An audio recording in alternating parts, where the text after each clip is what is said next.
Yo, what's going on, guys? Realm Gaming here, back into the video. Today's episode, we are talking about the Season of Discovery Fury Warrior in Phase 3. So let's go ahead and jump into it right off the bat. Let's take a look at the talents. Let's start in the Fury tree. The first thing you're going to probably notice is we are not going into Bloodthirst. Now, the reason we're not going into Bloodthirst is because we're trying to get all the points that we possibly can into Deep Wounds. So looking at Deep Wounds here, your critical strikes cause the opponent to bleed, dealing 60% of your melee weapon's average damage over 12 seconds. So that is insanely strong, especially on a very long fight with good gear where you're critical striking a whole bunch, right? You're going to be able to get that large amount of deep wound bleed. Now, one thing that does kind of stink here is we are going into improved rend. We don't use rend any, but we do have to put 3 points into it to get to Deep Wounds. Deep Wounds is just insanely strong, so it is worth to put 3 points into there. Putting 4 points into Tactical Mastery here. So you retain up to 20 rage points when you change stances, and then 3 points into Improved Heroic Strike. So this is going to be Heroic Strike. You know, when you get to a filled up rage bar, you're going to dump any excess rage with Heroic Strike.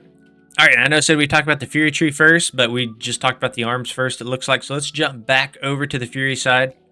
So we have 3 points into a Flurry here, so increases your attack speed by 20% for your next 3 swings after dealing a melee critical strike. That's really strong. We also have a Death Wish. We'll talk about this a little bit more once we get into the rotation, but you're going to want to be saving this for your execute phase. Now, if the boss lives longer than 3 minutes, of course, you can pop this on pull. And, you know, probably in early phases of Sunken Temple, right, we're already seeing a whole bunch of guilds really struggle with clearing Sunken Temple. So, you know, the bosses are probably going to be living for a long time. So it's probably safe to pop this on pull in most cases early phase. All right, so then 5 points into Enrage gives you a 25% melee damage bonus for 12 seconds up to a max of 12 swings after you have been critically struck. So not super strong, to be honest, but it does give us points into Flurry, so that's why I put points into it. And then 4 points into Dual Wield Specialization, of course, for that 20% bonus to our offhand. Then 5 points into Improved Battle Shout for the extra AP, 5 points into Unbridled Wrath to generate additional rage, and then 5 points into Cruelty here, just for that additional critical strike. All right, so that's a quick look at talents. Let's look at the new runes really quick. So first things first, let's go into our head rune here. We're taking Taste for Blood. So the reason we're taking Taste for Blood, even though we're not using Rend, is because there's literally nothing else to take. So pretty much a useless rune, it seems like. We have Vigilance here, which is just to reduce damage taken to a party or raid member. And then Shield Mastery. You're not getting any value out of this unless, of course, you have a shield equipped. And of course, the problem with Vigilance is the threat, right? So sure, the damage reduction is nice, but we take more threat, means we have a higher chance to pull aggro. So it seems to be the case with most head runes and classes that I've looked at so far, is the head runes are mainly for defensive purposes. So, you know, not much going on here in the head rune. Let's also take a look at the wrist rune. So we are taking Rampage. Warrior goes on a rampage, increasing attack power by 2% and causing most successful melee attacks to increase attack power by an additional 2%. This stacks up to 5 times, lasting 30 seconds. So this is going to be an actual ability that we can use, right? And we're going to want to keep this up to 5 stacks as much as we possibly can, right? So before that effect expires, you want to get a Rampage in there, right, to keep those 5 stacks up as much as you possibly can. We also have Single-Minded Fury, which is going to be on our hand rune here. So while dual wielding, your physical damage and movement speeds increase by 10%, so just a flat stat buff. We also have Blood Surge. So this is kind of an interesting one because a lot of people think Precise Timing is probably what you want to take since we're not taking Bloodthirst. However, on Blood Surge, right, we're still taking Heroic Strike. Like, we're still using Heroic Strike when we get full on Rage, right, to dump Rage. Especially as we get more geared and we're just overcapping on Rage like crazy, Blood Surge becomes stronger and stronger. So again, if you're not familiar with what Blood Surge is, Heroic Strike, Bloodthirst, Whirlwind have a 30% chance to make your next slam within 15 seconds instant and cost no rage. So what's going to happen, right, is when this procs, that's going to be your slam window.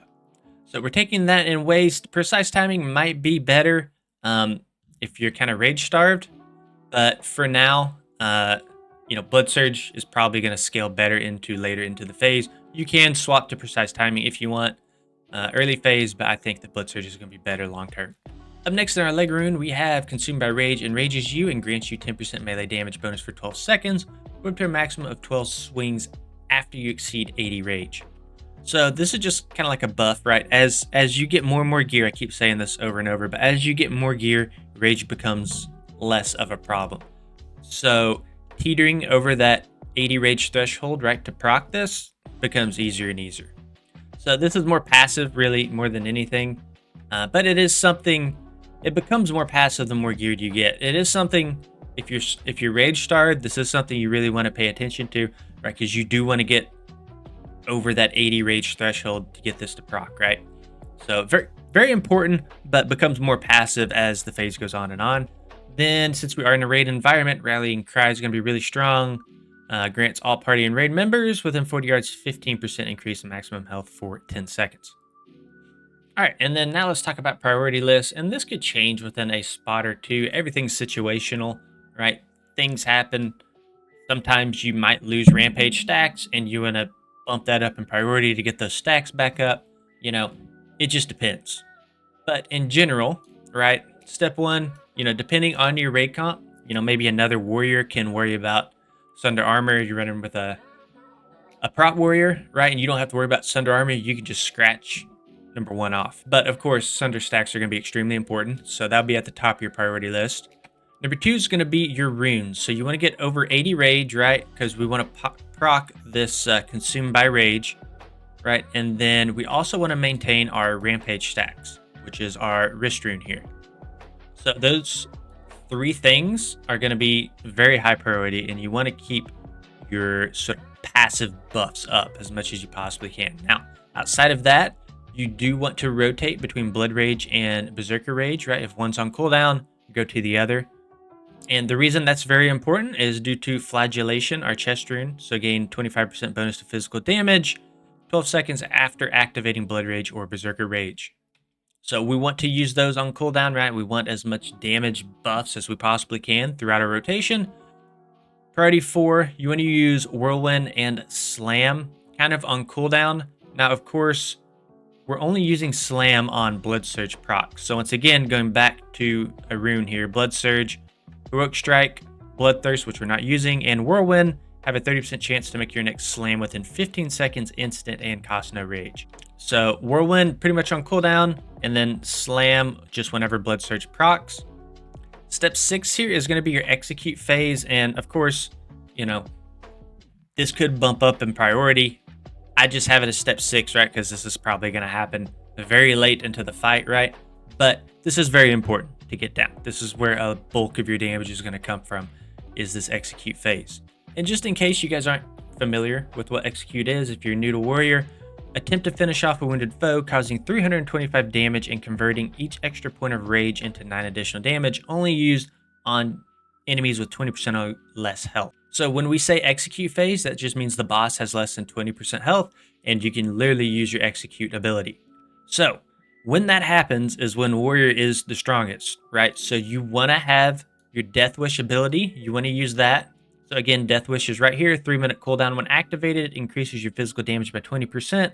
It makes you immune to fear effects, but it does lower your armor and resistance by 20%, but that's totally worth it for the increased damage in a raid environment. So we pop that, right? Then we use Berserker Rage to proc Flagellation here. And then we'll use a Rage Potion. And then we just try to send as many executes as we possibly can.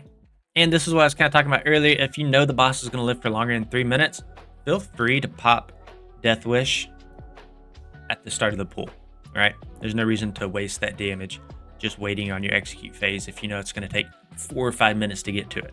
All right, then step 7 here, if we overcap on rage, we will be using Heroic Strike. Heroic Strike is going to be really strong, of course, once again, due to our Blood Surge runes, so that we can get those instant proc slams. All right, guys, that's it for this video. If you enjoyed it, please consider liking and subscribing to the channel, and we will see you all in the next one.